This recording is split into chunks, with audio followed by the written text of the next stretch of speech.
كتب عليكم الصيام كما كتب على الذين من قبلكم لعلكم تتقون آمنت بالله صدق الله مولانا العلي العظيم وبلغنا رسوله النبي الأمين المكين الكريم ونحن على ذلك لمن الشاهدين والشاكرين والحمد لله رب العالمين.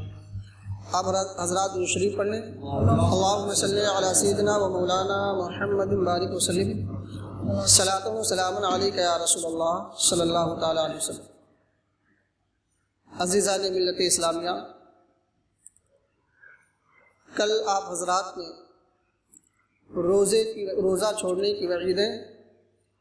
اور روزہ خور کی سزا کے تعلق سے کچھ وعیدیں سماعت کی تھی. آج شریعت کے اس مسئلے کو بیان کیا جا رہا ہے کہ بیماری کس حد تک ہو تو انسان کو روزہ نہ رکھنے کی رخصت شریعت نے دی ہے. تو اس تعلق سے شریعت کا مسئلہ یہ ہے کہ اگر انسان کو کوئی ایسی بیماری لاحق ہے اور کسی مسلمان ماہر ڈاکٹر نے یہ کہہ دیا ہے کہ اگر تم روزہ رکھو گے تو یہ بیماری بڑھ جائے گی یا تمہارے ہلاکت کا ظن غالب ہے. اب اگر کوئی ماہر مسلمان ڈاکٹر یہ مشورہ دے دے یا یہ کہہ دے تو اب شریعت کے اعتبار سے آپ کے لیے روزہ نہ رکھنے کی رخصت شریعت دے رہی ہے. رہا سوال کہ اگر کسی غیر مسلم ڈاکٹر نے آپ کو اس طرح کا مشورہ دیا تو آپ کا یہ مشورہ شریعت کی اصطلاح میں قابل قبول نہیں اور آپ کو شریعت روزہ نہ رکھنے کی رخصت ہرگز نہیں دیتی ہے. آج ہم اور آپ کا معمول یہ ہے کہ بیماری چھوٹی ہو یا بڑی ہو، مسلمان ڈاکٹر نے مشورہ دیا ہو یا غیر مسلم ڈاکٹر نے مشورہ دیا ہو یا یوں ہی جھولے چھاپ عام ڈاکٹروں نے ایک دو ٹیبلٹ دے کر اپنا قیاس اور گمان بتا دیا ہو، تو ہم اور آپ یہ کرتے ہیں کہ روزہ چھوڑ بیٹھتے ہیں. مسلمانوں، آپ کے روزہ چھوڑنے کے لیے شریعت میں یہ عذر کافی نہیں ہے کہ آپ کسی غیر مسلم ڈاکٹر کے مشورے پر عمل کریں یا عام ڈاکٹر کے مشورے پر عمل کریں. وہاں دو قاعدے ہیں کہ کوئی مسلمان ڈاکٹر ہو اور مسلمان ڈاکٹر ہونے کے ساتھ ساتھ وہ ماہر ہو، زیادہ سے زیادہ اس کو ایکسپیرینس ہو. اب اگر ایسا کوئی ڈاکٹر ہے جو آپ کے کسی مرض کے تعلق سے یہ کہہ رہا ہے کہ اگر آپ روزہ رکھیں گے تو آپ کی بیماری بڑھ جائے گی یا آپ کے ہلاکت کا خطرہ ہے، اب ایسی صورت میں اس قدر بیماری شریعت میں عذر قرار پائے گی اور آپ کو شریعت روزہ نہ رکھنے کی رخصت عطا کرتی ہے. لیکن آج ہمارا معاملہ اس کے الٹا ہے. بس معمولی سی بخار ہو گیا، معمولی سی کھانسی ہو گئی تو ہم نے اس چیز کو روزہ نہ رکھنے کے لیے ہیلا اور عذر بنا لیا.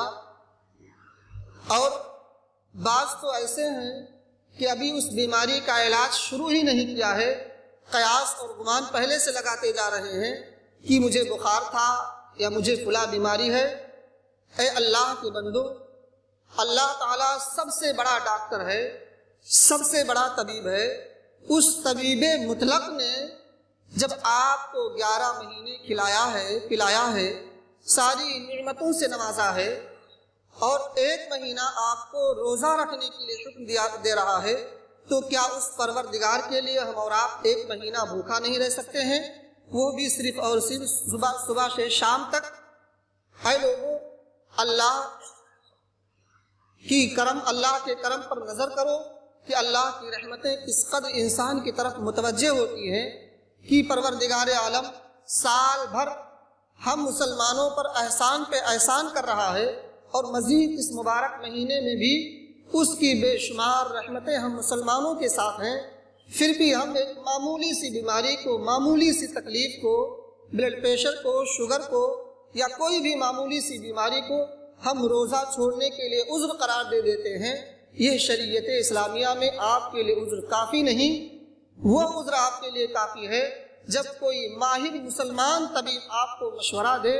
اور یہ کہہ دے کہ اگر آپ ایسا کرتے ہیں تو آپ کی جان کو ہلاکت کا خطرہ ہے یا آپ کی بیماری اور مرض کے بڑھ جانے کا اندیشہ ہے، ایسی صورت میں شریعت میں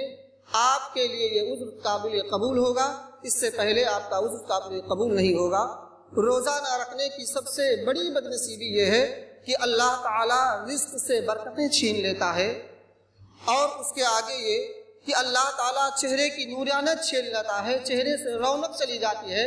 انسان کے چہرے پر منحوسیت طاری ہو جاتی ہے، اور انسان کا چین و سکون اور امن و امان چھن جاتا ہے۔ تو مسلمانوں، اللہ کے غضب کو تم دعوت دے رہے ہو روزہ چھوڑ کر، تو چین و سکون کا چھن جانا یہ مسلم ہے، اور سچی اور حق بات ہے کہ جب ہم اللہ کے فرمان اور اللہ کے فرمان کو چھوڑ دیتے ہیں اور اس کے غضب کو دعوت دے رہے ہیں روزہ چھوڑ کر، تو یقیناً ہمارے چہروں پر نحوست کا طاری ہونا لازمی ہے، اور ہمارا چین و سکون چھن جانا یقینی ہے، اس لیے کہ جس پروردگار عالم نے ہم سب کو کھلایا پلایا، ساری سہولیات کی چیزیں مہیا کی، اور اس پروردگار عالم کے حکم کو ہم بالائے طاق رکھ کر ایک معمولی سی تکلیف کو، دنیاوی چیزوں کو ہیلا اور بہانہ بنا کر ہم اللہ کے اتنے بڑے حکم کو بالائے طاق رکھ دیتے ہیں، تو یقیناً ہمارے قدموں کی زنجیر بدنصیبی اور محرومی نہیں بنے گی، تو اس کے علاوہ اور کیا ہو سکتا ہے۔ لہٰذا اے میری ملت کے لوگوں، آپ اپنی دنیاوی زندگی پر نہ اترائیں اور معمولی سی بیماریوں پر بزدلی کا اظہار نہ کریں، بلکہ اپنے پروردگار عالم کے ایک ایک حکم پر عمل کرنے کی کوشش کریں، اور روزہ جو فرض الہی ہے اس پر آپ عمل کر کے دیکھیں، اس لیے کہ میرے ملت کے لوگوں، میں نے دیکھا ہے کہ بہت ساری بیماریاں روزہ رکھنے کے بعد ختم ہو جاتی ہیں۔ ہم اور آپ مسلمان ہیں، یقیناً اللہ کے رسول کے ہر حکم پر ہم اور آپ کا یقین ہے، اذعان ہے، اعتقاد ہے، بھروسہ ہے کہ بہت ساری بیماریاں جو ہمارا اکابرین سے مسلم ہیں۔ ایک ہمارے استاذ تھے جو سال کے 11 مہینے شوگر کی دوا لیا کرتے تھے، بلڈ پریشر کی دوا لیا کرتے تھے، لیکن اور شوگر ان کو اتنے ہائی لیول کا تھا کہ اگر کسی دن دوا چھوڑ دیتے یا دوا لینے میں تاخیر ہو جاتی تو فوراً ان کی طبیعت متاثر ہو جایا کرتی تھی، لیکن خدا کی رحمت پر انہیں اعتقاد تھا کہ رمضان المبارک کا مہینہ تشریف لاتا تو وہ پورے طور پر دواؤں کو بغل میں رکھ دیتے اور اللہ کی رحمت کے متلاشی بن کر اپنی جان کو جوخم میں لگا کر رمضان کے پورے روزے رکھتے۔ ان کا قول ہے کہ اگر میں دواؤں کو کھانے میں تاخیر کرتا یا دوا کسی دن مس ہو جاتی تو طبیعت اس قدر متاثر ہو جاتی، لیکن جب رمضان کے روزے رکھتا تو بغیر کسی دوا کے وہ بیماری ایک مہینے کے لیے بالکل ختم ہو جاتی اور مجھے کسی تکلیف کا احساس نہیں ہوتا۔ تو یہ اللہ کی رحمت ہے۔ لہٰذا میرے ملت کے لوگ آپ بزدلی کا شکار نہ ہوں اور اپنے پروردگار عالم کے حکم پر عمل کر کے دیکھیں کہ اللہ کی رحمت ہم گناہگاروں کی طرف کیسے متوجہ ہو رہی ہے۔ لہٰذا آپ معمولی تکلیف کو، معمولی پیاس کو، معمولی مصائب و آلام کو آپ روزہ چھوڑنے کے لیے عذر نہ بنائیں، اس لیے کہ شریعت میں یہ عذر آپ کے رخصت کے لیے ناکافی ہے۔ لہٰذا مجھے امید قوی ہے کہ جو حضرات ایسے حیلوں سے، ایسے بہانوں سے، ایسے بزدلی کا اظہار کرتے ہیں، اللہ تعالیٰ ان کی بزدلی کو دور فرمائے، اور اللہ تعالیٰ ہم سب کو اپنے غضب سے محفوظ فرمائے، اور ہم سب کو رمضان المبارک کے روزے رکھنے کی توفیق عطا فرمائے۔ وما علینا الا البلاغ۔ السلام علیکم ورحمۃ اللہ وبرکاتہ۔